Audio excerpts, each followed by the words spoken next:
Bismillahirrahmanirrahim, in the name of God, most gracious, ever merciful, to our esteemed members of Congress, representatives of the U.S. State Department, and all of you honored guests this morning, Assalamu alaikum, greetings of peace on all of you.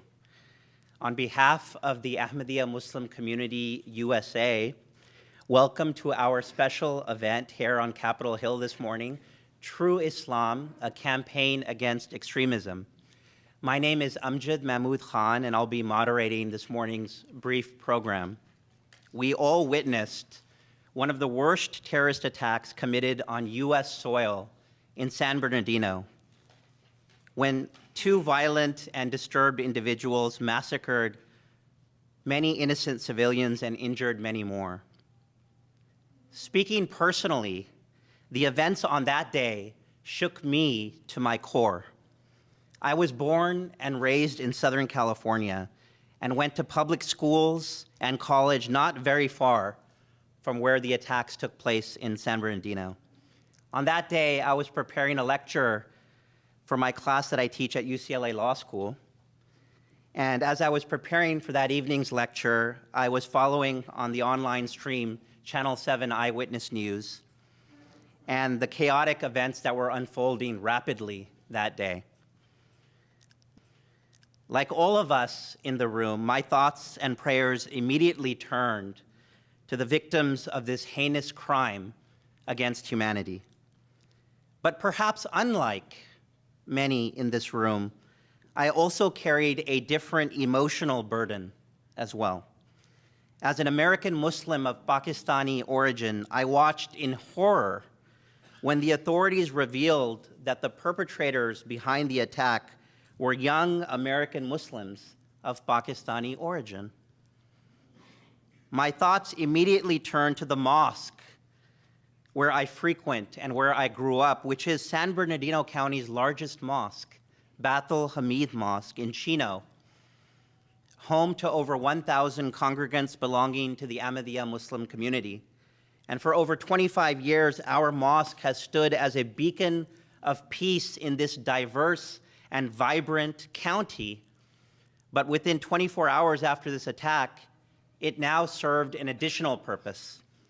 It became a site to hold an interfaith prayer vigil to remember the victims and pray for their families. It was at this precise moment of intense grief and heightened emotions that our community felt obligated to shoulder a greater burden of explaining our faith, Islam, and decrying loudly and plainly the attacks of violent extremists who commit nefarious acts in Islam's name. Yes, we understand that there is a growing Islamophobia in this country that has resulted in the unfair targeting and scapegoating of innocent American Muslims who have absolutely nothing to do with the perpetrators. And we have stood out against anti-Muslim scapegoating and stereotyping that are antithetical to what we stand for as a nation. But at the same time, we also understand that as American Muslims, we have a special responsibility to use the attacks of San Bernardino as an opportunity to offer a precise counter-narrative to groups like ISIS and Al-Qaeda that have stolen and dehumanized our beautiful faith. For this reason, in December, we initiated a new campaign called True Islam, an effort to precisely, loudly, and unambiguously define the core principles of Islam that stand in perfect harmony with American values.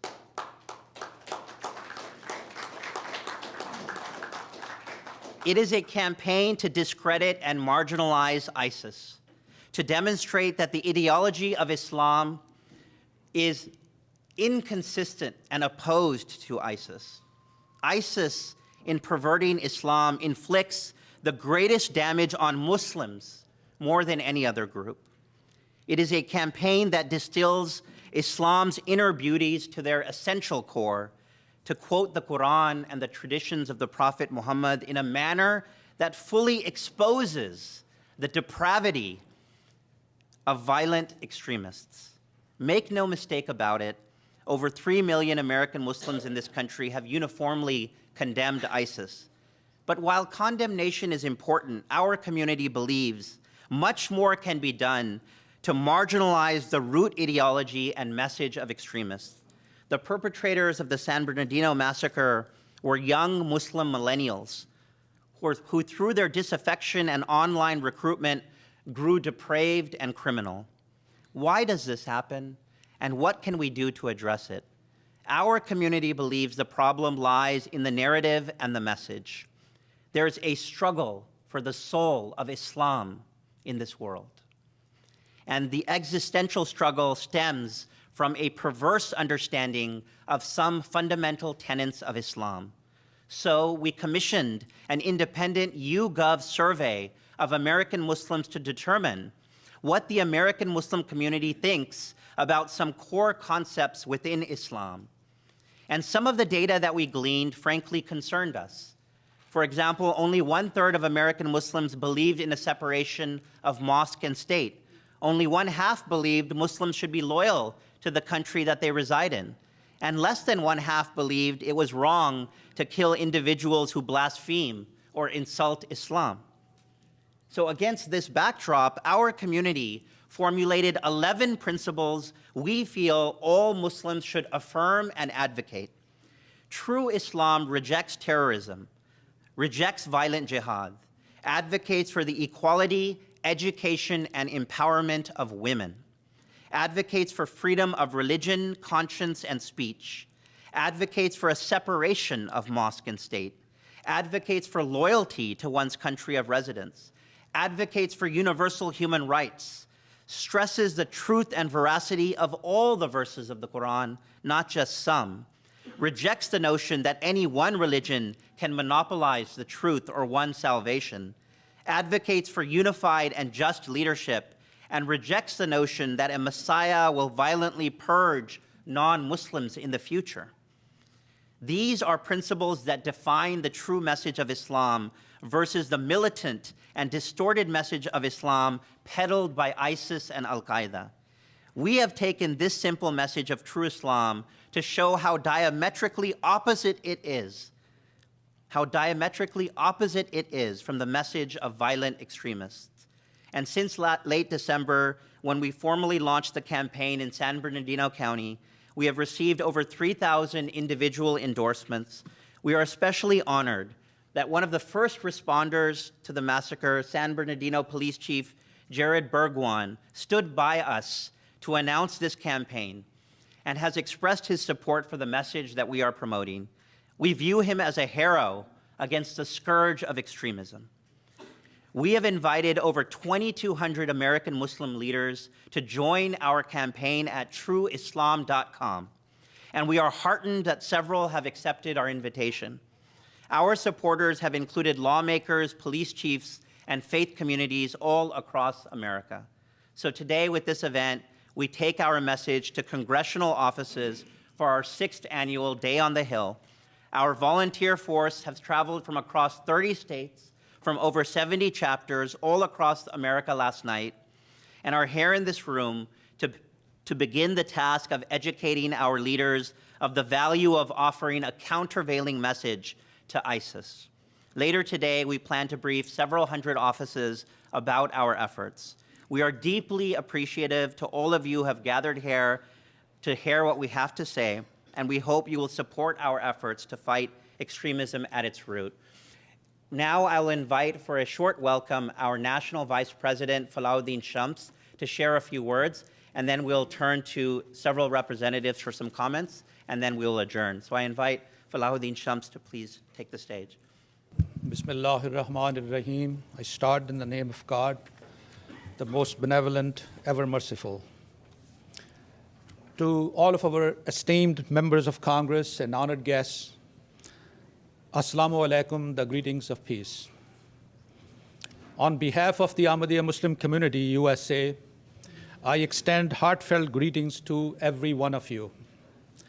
Our President, Dr. Ahsanullah Zafar, could not be here, but he sends his deepest appreciation to all guests of our community who are present this morning, especially the co-chairs of the Ahmadiyya caucus.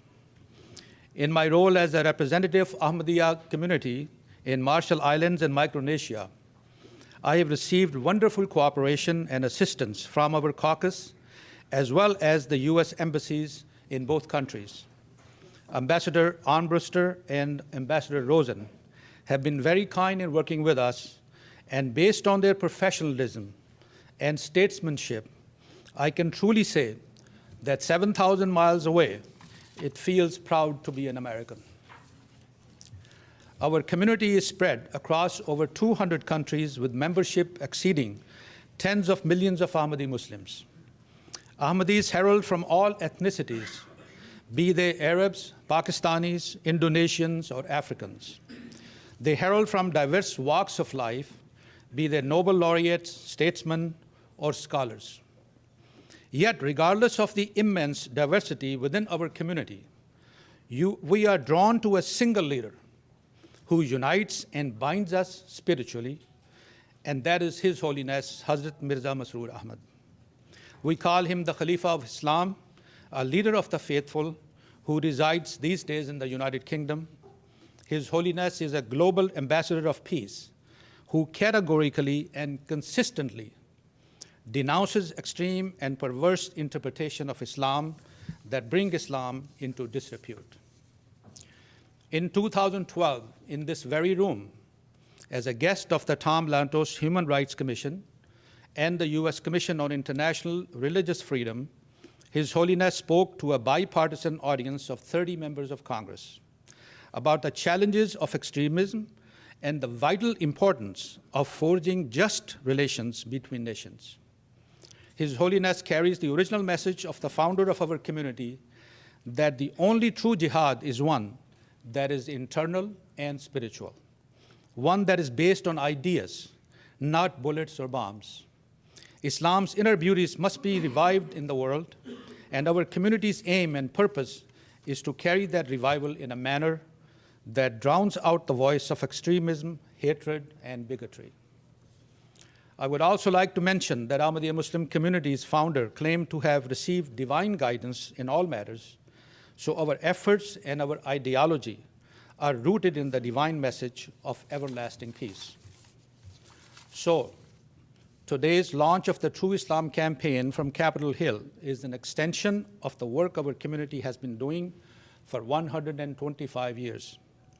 And despite bitter persecution in some parts of the Muslim world, we will not be deterred in continuing the message of opposing extremism wherever and whenever it inflames the world, because we are united by one leader.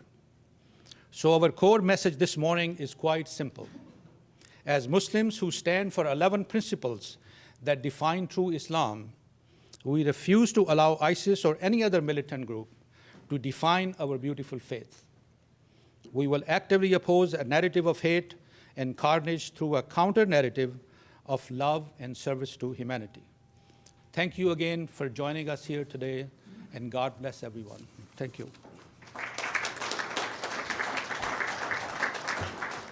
Assalamu alaikum, Ahmadiyya. Thank you very much for the honor of addressing all of you. And I think it's very important that the Ahmadiyya community, Muslims, take up this campaign and initiate this campaign of true Islam. I've heard many comments out in the community that said, well, why doesn't the Muslim tell people who they really are?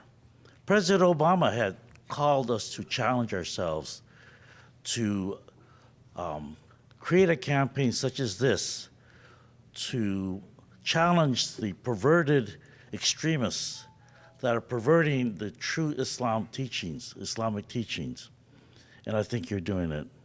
I heard the 11 precepts. They didn't sound too much different from what I've learned of the history of Islam when you had many leaders in the past centuries who said the very same thing. So I think it's a revisit of the precepts that have been truly taught in the past. So people today cannot say that Islam or Muslims do not know what universal human rights is. They cannot say that Muslims do not understand the rights of women. They cannot say that Muslims don't understand the separation of religion and state. Everything you have set out is in terms of your precepts really reflect the principles of the Constitution of the United States.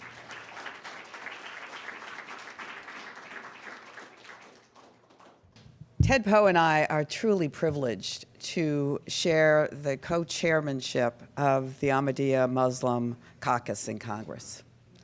And I am personally truly grateful to each and every one of you for being here today, for taking the message of true Islam to all the members of Congress, for sharing your values with each and every one of us.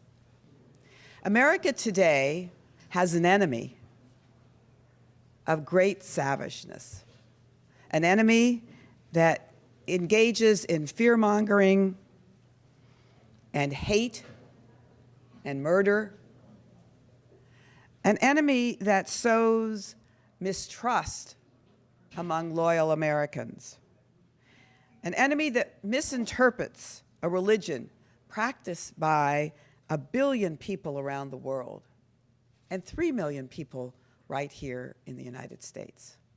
Your campaign of true Islam is truly a gift to all of us because we need to rid this country of the ignorance that is being sown by ISIS and so many other groups, and frankly, even some politicians. And your speaking up today and every day is going to make a huge difference in educating Americans and educating the world. You are devout Muslims, and you are devout Americans, and for that we are very grateful. I am Ted Poe from the state of Texas. It's quite the honor to be here today, and it is quite an honor to be the co-chair of this caucus, along with my friend from California, Jackie. As an observer of the Ahmadiyya community, it seems to me it's a perfect example for what Muslims can do to counter the violent propaganda advocated by groups such as ISIS. And as my friend Jackie has said, you have courage to do that. That is a good thing, to have courage. That is a unique trait of the Ahmadiyya community. Not only courage to speak out against ISIS, but also to stand for your beliefs. Because you face kind of a multifaceted conflict. Not only the fight against ISIS and the fight to describe true Islam, but you have the fight for your own existence and the persecution that occurs to the Ahmadiyya community throughout the world. I think far too many people in the world, a lot of Americans too, do not realize that there is persecution among Muslim communities by other Muslims. And that does exist. And we need to speak out against that persecution as we would any other type of persecution that takes place in the world. I think, what a contrast. Here you have ISIS that thrives on two words: hate and violence. And you have the Ahmadiyya community that thrives on peace and tolerance. The principles you've been putting forward through the True Islam community are about love and tolerance, and it's a great message. It's a message America needs to hear. It's a message the world needs to hear. I commend you on what you're doing. I can tell you, I know your community has suffered for your beliefs. A constituent of mine, Dr. Kumar, was murdered in cold blood in Pakistan as he tried to give back and provide cardiac surgery to indigent folks who needed it in Pakistan. So I know your community is suffering for your beliefs. I appreciate your steadfastness, your conviction, and the way you are embracing love and hope and tolerance and helping combat the extremist vision out there of hate that the terrorists are pushing and that ISIS is pushing. Thank you for what you do. We stand with you and are here to support you. And thank you so much for letting me be a small part of this program. I want to thank the other members for being here, and Judge Poe and Congresswoman Spear for their advocacy with your group and organization. And I want to fully subscribe to what you are here to do. The True Islam campaign, pushing back against hateful rhetoric, I think is clearly important in this day and in this time. But my brief comments, I wanted to just say thank you. As Amjad mentioned, I represent San Bernardino. I grew up in San Bernardino, just down the street from where the attacks occurred. And to see our communities come together as one after the tragedy was something that made me feel so proud of the region in which I come from.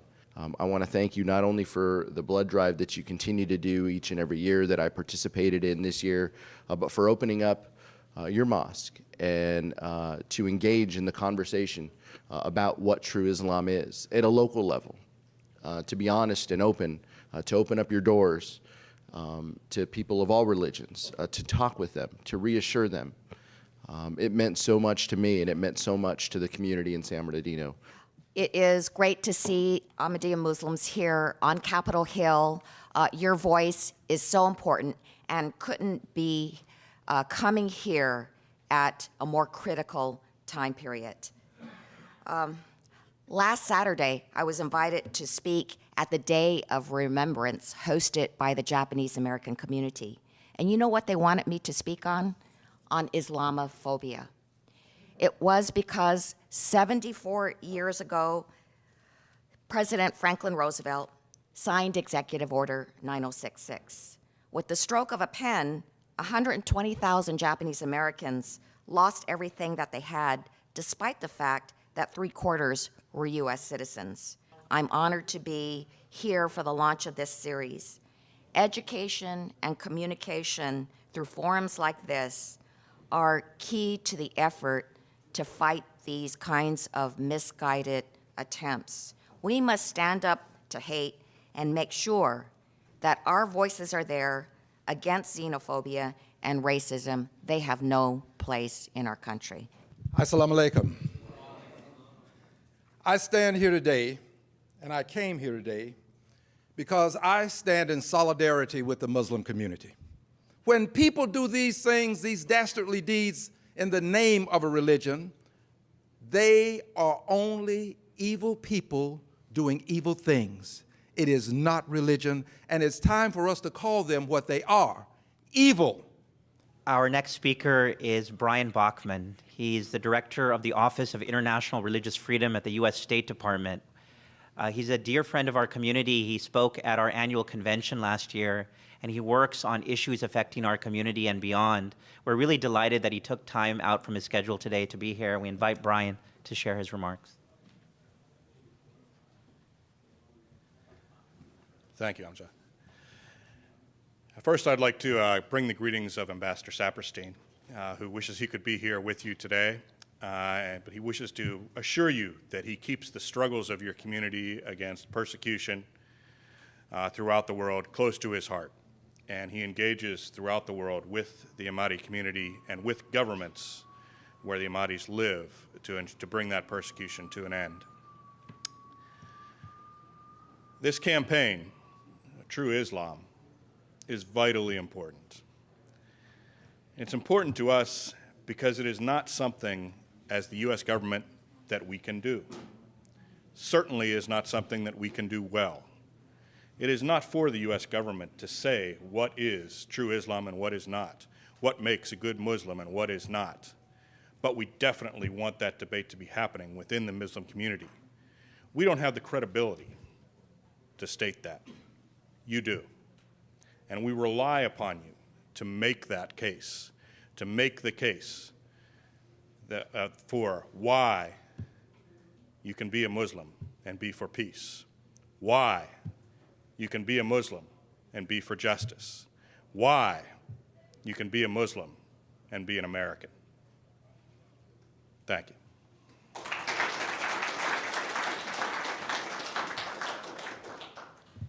Thank you very much, Brian. Well, that concludes the formal portion of this program. We're very honored to have so many of you who've come this morning from so many different faith communities, NGOs, think tanks, many people in the religious freedom space, congressional staffers from so many offices, people who have been real friends of our community. We're really delighted to have the greetings of the chairman of the Tom Lantos Human Rights Commission, Representative McGovern, whose staff is here, and who's spoken very passionately for the rights of our community and indeed all persecuted communities. We invite you to stay and engage with our volunteers who've come from all over the state. We hope you will support our campaign and support our efforts. Thank you very much for coming.